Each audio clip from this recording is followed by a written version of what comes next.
sa atong ngayon siya. Ano na to pagpili ang musika na magamit sa worship. Before that, mag-pray ta. Amahan mo ang anak sa mga langit. Salamat mo ng takta sa kapulo. Ang mga anak na mo, mga kayo kami sa pagkaw sa mga pulo. Lapit na ang importante sa musik. Pag nangyayari kami dito, ako kayo maintindihan. Huwag mo kayo ma-apply sa pangalan na po kami. Kasi gawa kami sa mga sila. Sa mga naging susunod sa amin. May pamangkot din eh. What is music? So ang music, mga kauturan nato lang mamatian sa mga palibot. Sama na na sa music. No? But meaning din eh, music, vocal or instrumental sounds or both combined in such a way as to produce beauty of form, harmony, and expression of emotion. So muna siya ang music na makahat na nagkalalayan ng mga instrumento, mga produce of sounds. Kung ay mong mabatian, music na siya. How do I know what kind of music do we need to use and listen for? May arang nga tatlo ka elements na ito ang tunan para itong mabalaan kung anong mga music ang sakto nga itong piliyon. First, ang nga elements is melody. Melody, the succession of single tones in musical compositions as distinguished from harmony and rhythm.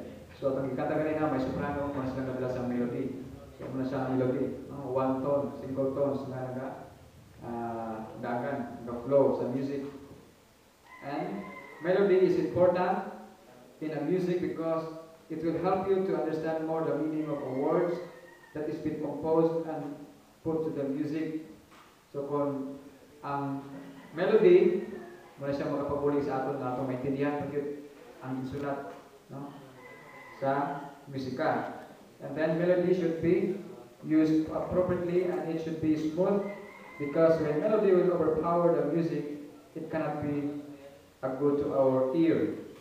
Example, ng mga music na grabe ka baskog ang melody is heavy metal music. The melody is too loud and you cannot understand the words that they are singing. Mayari ko din na sample na akong ipabati sa inyo.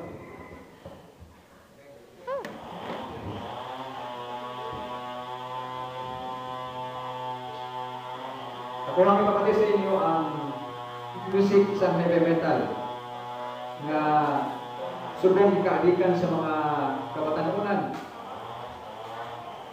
Kaglabi na na-adapted sa atong nga iglesia.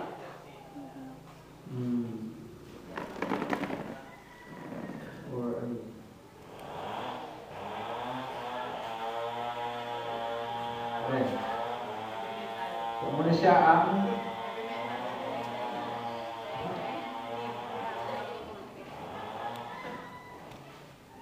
kanisa nga grupo ginulan siya Black Sabbath.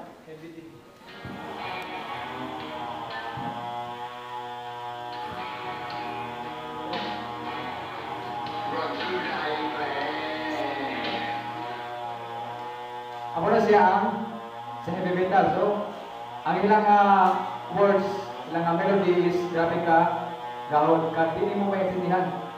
No? Muna siya ang heavy metal. Next. Wala na gahon, heavy metal daw. Next element is harmony.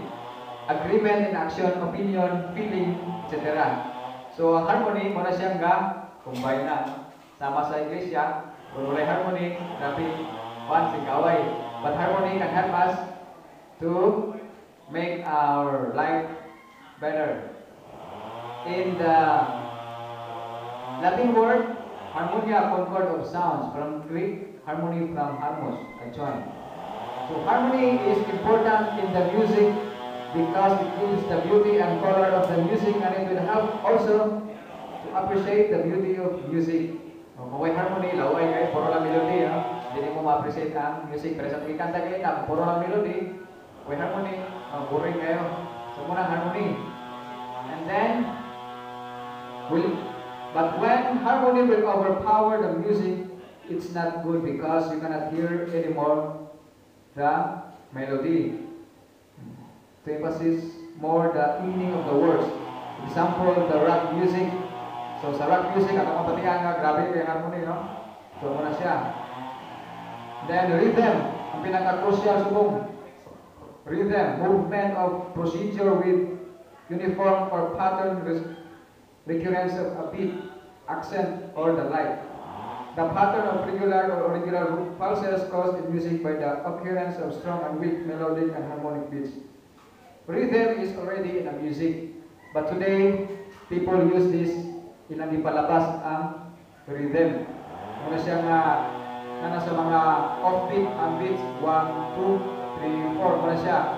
So, rhythm is important in the music because without rhythm, music is dead. It's like the human. We have heart and the beat of our heart gives life. The same man sa music. Ang music, among gahatag og life. Ang beat, among gahatag og life sa music. Ang life beat, ang music patay. Kumana sa usa ka tao. Also in music, the beat, rhythm is already in the music itself, but you cannot hear it so much. When rhythm will overpower the music, it's not good because the melody and harmony will be covered, and you cannot appreciate the beauty of music, and also it's not good in our body because too much loud in the beat can destroy our regularity movement of our body. So may ana gani epekto sa atong health kung so much more sa beat, mapituan ang flow, regularity sa atong blood, atong blood mataas. May usa ka experiment, usa ka tao nag-agi sa usa ka may ka-concert na ang mga speaker dagko kayo. Pag-agi niya, natigulang siya guro kasi may sakit sa puso guro. Natumba, napatay. Why man, tungkol pag-agi niya, galagubulog ko buhay yung heart, kapaspas ko pa ang blood, tsaka napatay. So pag-experiment, ang itlog, iputang sa speaker. Paglang itlog hilaw, pagkuha na naluto. No? Naluto ang itlog. Second, naluto ang itlog. So muna siya ka powerful ang beat. No? Kung sige tayo paminaw, pamati sa sina ng mga syncopated beat, may nara sa offbeat. So ato nga body mapikuhan. Kung muna siya ka delikado. So now, ang ako na concern is dili sa atong mga churches subong, labi na sa mga local churches na ginagmay nga iglesia. Example lang ba, walay knowledge about music. Ako nalipay nga din sa Alegria, may mga knowledge sila about ano ang maayo ng music. But sa iba-ibang mga iglesia sa nato, ng mga ginagmay nga iglesia, wala sa knowledge kung ano ang ginadala sa ubang mga kaugdan, mga kauturan, ng musika ina po nang i-adapt. Wala sa knowledge kung maayo ba na, no? Magkatama ba na o hatag o distraction sa worship. Tagata mo, example na nadala karon sa nagkumpanya ang religious music kag ang mga secular, no? Tagata mo nga famous nga singer nga ginadala karon sa iglesia. Pagin mo nga kanta. Kuan sa grupo kay Fernando Vocal Band.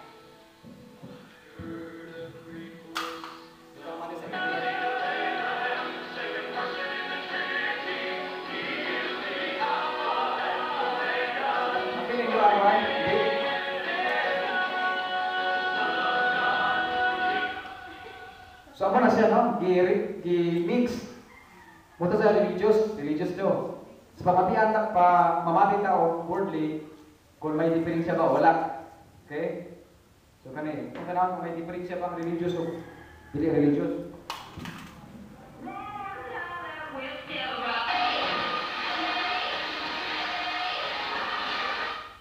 May diferensya, wala?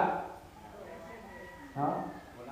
Ang ilang pattern is the same. Pero ang words lain. Ang isa, religious, mixed with, ano man? Amo na siya, no? So atong mga panalagad, ang Ginoo ba gusto nga kita sa Satanas, 50 ka Satanas, 50 sa Ginoo, sugot mang Ginoo na? Dili, di ba? So we need 100%. So amo na subong ang problema sa atong iglesia, pagkata mo background, ang drums, dili man na siya may, dili man siya bad. Depende sa paggamit. Kaya may mga situation na magamit na siya. Example sa professional. Balita sa time sa Israelites, anong ginahimang nila sa drums? Or percussion? Pagdali sa Bible, wala kayo mabasa na drums. Ang mabasa namin ko ito is tamborin. No? Tamborin ka ng kamay-kamay.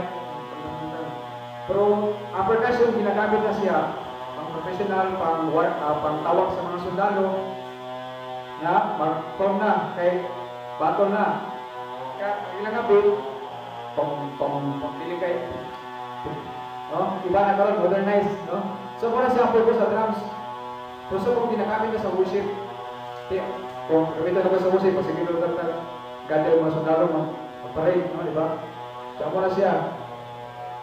And then, kabalini, when we put this kind of music or pattern in our religious music, it's just like we are still listening in this kind of music. So, wala different siya. So, muna nga, we need to be aware. All these three elements are important, but it should be in the balance.